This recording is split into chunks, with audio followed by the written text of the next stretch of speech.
Assalamualaikum warahmatullahi wabarakatuh. Selamat datang di kelas karyawan.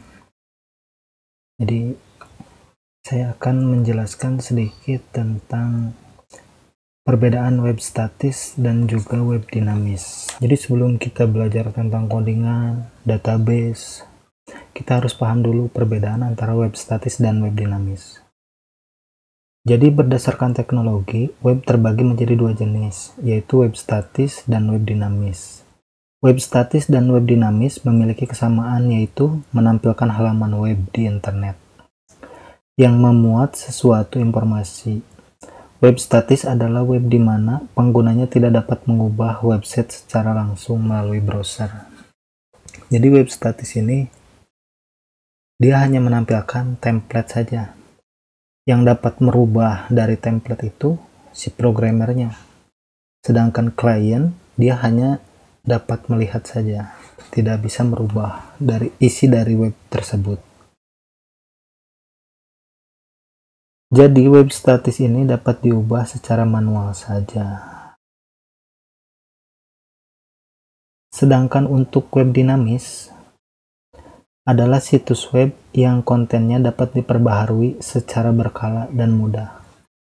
Jadi untuk web dinamis ini si klien dapat merubah isi dari web tersebut. Contohnya ada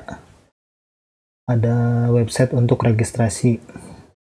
Seperti kita mau masuk ke dalam template Facebook. Di situ kita diminta untuk registrasi terlebih dahulu. Lalu kita diminta untuk login. Nah, itu yang dinamakan web dinamis. Jadi klien dapat merubah isi dari website tersebut. Perbedaan web statis dan web dinamis. Interaksi antar pengguna dan pemilik web. Untuk web statis tidak memungkinkan terjadi interaksi. Untuk web dinamis terjadi interaksi melalui komentar atau yang lainnya. Bahasa script atau bahasa pemrogramannya. Web statis hanya menggunakan bahasa HTML saja, sedangkan untuk web dinamis lebih kompleks. Kita bisa menggunakan bahasa PHP atau PHP, JavaScript, dan lain-lain. Penggunaan database. Untuk web statis tidak menggunakan database karena dia hanya template saja. Sedangkan untuk web dinamis menggunakan database seperti MySQL. Terus ada juga PostgreSQL. Lalu ada SQLite.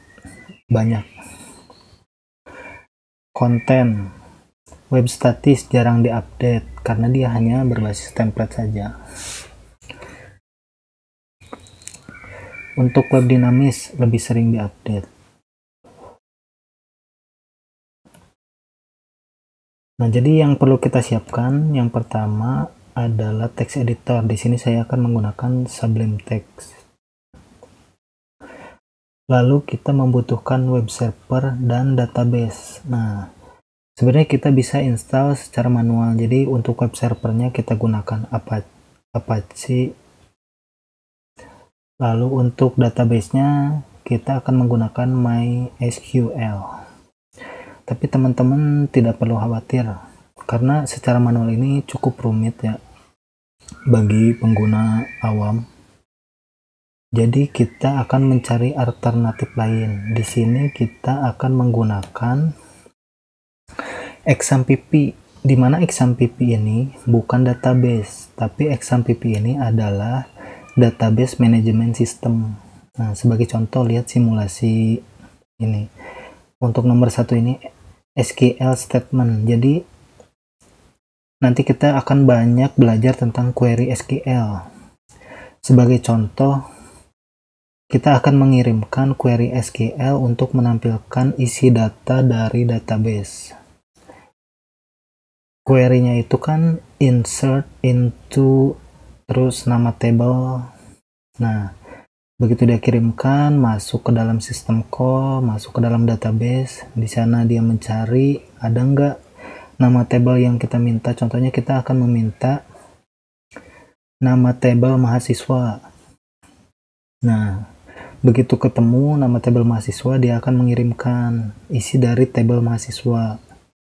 ke dalam DBMS, lalu DBMS akan mengirimkan ke dalam CP server. Nah, CP server ini nanti akan mengeluarkan isi dari tabel mahasiswa ke dalam template atau ke dalam web kita. Oke, jadi itu saja. Untuk tutorial selanjutnya kita akan belajar tentang sintaks SQL.